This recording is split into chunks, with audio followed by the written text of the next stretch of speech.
জাগানো পাখিকা জি নজরুল ইসলাম। আমি হব সকালবেলার পাখি, সবার আগে কুসুম বাগে উঠবো আমি ডাকি, সূর্যি মামা জাগার আগে উঠবো আমি জেগে।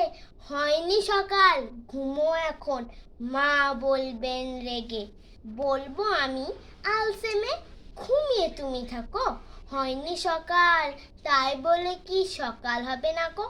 আমরা যদি না জাগি মা কেমনে সকাল হবে, তোমার মেয়ে উঠলে গো মা রাত পোহাবে তবে। উষা দিদি ওঠার আগে উঠবো পাহাড় চূড়ে, দেখবো নিচে ঘুমায় শহর শীতের কাঁথা মুড়ে। ঘুমায় সাগর বালু চড়ে নদীর মোহনায়, বলবো আমি ভোর হলো যে সাগর ছুটে আয়। ঝর্ণা মাসি বলবে হাসি, খুকি এলি নাকি, বলবো আমি নয় গো খুকি, ঘুম জাগানো পাখি। নমস্কার।